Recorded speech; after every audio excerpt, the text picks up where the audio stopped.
Hello, my name is Cheryl, and I am one of the facilitators in the Culture of Respect. And today I will be reviewing the cycle of oppression. Our founder, Philip Pazik, often mentions the work of Audre Lorde and the concept that there is no hierarchy of oppression, meaning that one system of oppression is not more or less important than another, and that one aspect of yourself does not benefit from the oppression of another. The intersectionality of our identities can sometimes be easy to identify, but understanding how they impact and influence one another can take a long time to fully grasp. Throughout our 10-week journey, we explore the different systems of oppression that exist in the context of American culture. While these systems developed and continue to perpetuate in different ways, share a similar life cycle that is important to understand. This framework is called the cycle of oppression. The beginning of the cycle represents the situation that we're born into.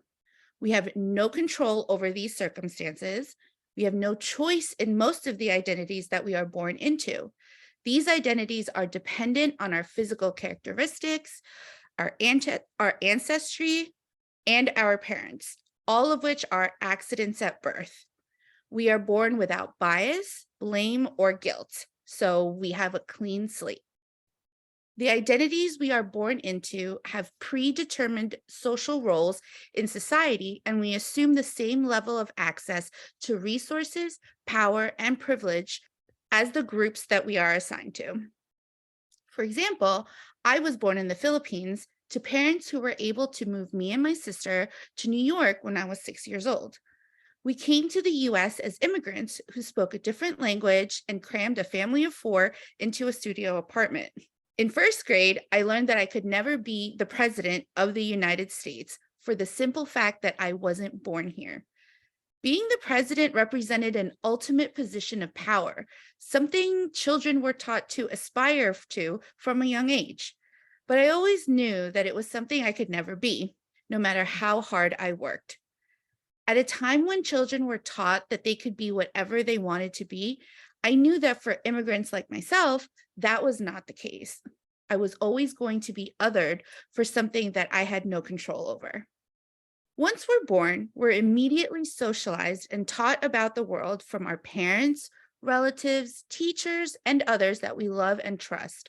We learn expectations of the norms, values, and roles of ourselves and others. For example, the hospital I was born in did not have pink or blue blankets, but instead I got my ears pierced immediately to signify that I was a baby girl, and I carried the belief that having your ears pierced something only girls could have.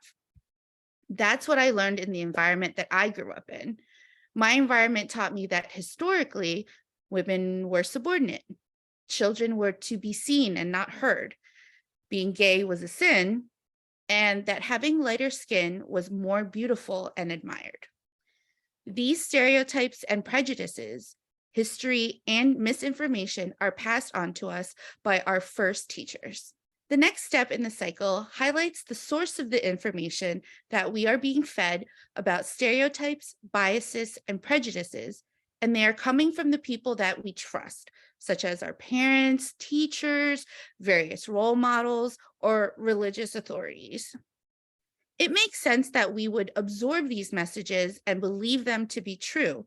And while we're learning these messages from our own circles of trust, our peers are also learning about their identities from the people that they trust. The next step in the cycle is how the misinformation, stereotypes, and biases that we learn are reinforced and sanctioned by institutions like the media, government, or religion, or by something closer to home like cultural traditions and family. How often have we seen movies where the Asian characters are only cast to perform martial arts? Or watch television shows where hypermasculine men treat women poorly and it was okay? Or for years, the government banned same-sex marriage throughout the country. And of course, how social media makes it possible for large groups of white supremacists to spread their beliefs. These institutions heavily influence and reinforce the beliefs that we're exposed to.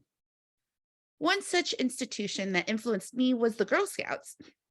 When I was in elementary school, I joined the Girl Scouts as a way to socialize with other girls my age. It wasn't until I learned that my peers in Boy Scouts were learning about survival and nature that I realized how drastically different my experience was. I remember earning a cooking badge, a dancing and music badge, and a babysitting badge. Oh, and of course, selling the cookies. It was so obvious after the fact that I was surrounded by inherent messages of sexism by an institution that is meant to empower young girls. As a result of what we've learned and how it has been reinforced by people and external factors around us, we end up acting out our prescribed roles.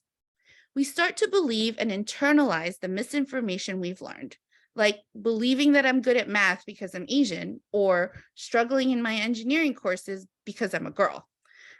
Or worst of all, not asking for help for mental health issues because my phobia is just something that I made up in my head. Internalizing these messages could result in hurtful actions towards ourselves or others. For those in the included group, they might end up mistreating members of the excluded group because they feel superior and because they believe excluded group members just don't work hard enough for the same privileges. To complete the cycle, we can maintain the status quo by protecting and justifying the privileges and inequalities, especially if it's in our favor. We end up becoming the parents or teachers or the trusted adults that perpetuate the cycle of oppression.